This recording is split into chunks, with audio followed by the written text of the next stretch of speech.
श्रीराम समर्थ. श्री गोंदवलेकर महाराज प्रवचने.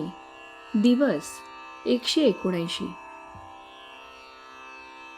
शाश्वतचे सुख कसे लाभेल. असे पहा, एखादा प्रवचन करणारा घ्या किंवा मोठा वैदिक कर्मे करणारा घ्या, त्याला त्यापासून समाधान मिळते असे नाही. तो असमाधानातच असतो. कळू लागल्यापासून आपण सदाचाराने वागत असू आणि देवधर्म करत असूनही आपल्याला समाधान लाभत नाही. याचे कारण काय? तर आपले ध्येय निश्चित झालेले नसते.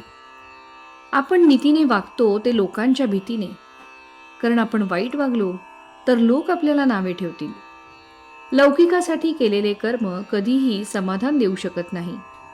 पापकर्म करणाऱ्यालाही समाधान लाभत नाही, कारण त्याला सुद्धा आपण करतो हे वाईट आहे असेच वाटत असते. एकदा एक गृहस्थ माझ्याकडे आला आणि म्हणाला, देवापाशी काही न्याय नाही, तो अगदी अन्यायी आहे. मी त्याला विचारले, असे झाले तरी काय? त्यावर तो म्हणाला, मी कधी कोणाचा पैसा खाल्ला नाही, सदाचाराने वागलो, पण मी फक्त एक मजली घर बांधू शकलो आणि माझ्या हातखाली काम करणाऱ्या एका भिकारड्या कारकुनाने पैसा खाऊन माझ्या घरासमोर दुमजली घर बांधले. मी त्याला विचारले, मग तुम्ही का नाही पैसा खाल्ला? त्यावर तो म्हणाला, मला तसे आवडत नाही, लोक नावे ठेवतील. तेव्हा जे कर्म लौकिकासाठी केले त्याने कधीही समाधान मिळू शकणार नाही. प्रपंचात सुख लाभावे म्हणून आपण देवाचे करतो आणि लौकिकासाठी नीतिधर्माने वागतो. मग त्यातून शाश्वताचे सुख कसे लाभेल? अंगावर चांगले दागिने घातले, उत्तम लुगडे नेसले, परंतु कुंकू जर कपाळाला नसेल तर या सर्वांची काय किंमत? तसेच जर देवाचे प्रेम नसेल तर त्या सत्कर्मापासून तितकासा उपयोग होणार नाही.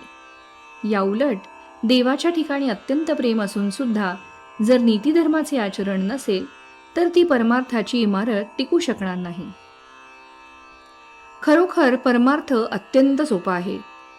विद्वान लोक तो उगीच अवघड करून सांगतात. चांगले काय आणि वाईट काय हे कळायला लागल्यापासून जो त्याप्रमाणे वागेल त्याला खात्रीने परमार्थ साधेल. परमार्थ 3 पैकी कोणत्याही एका गोष्टीने साधू शकेल.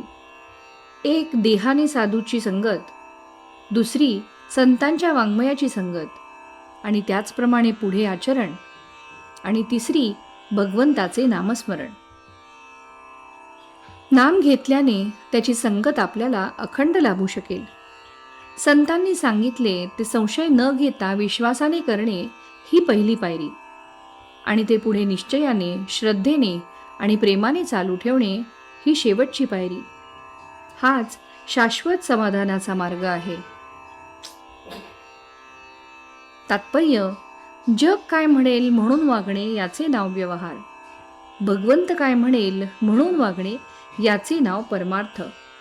श्रीराम समर्थ.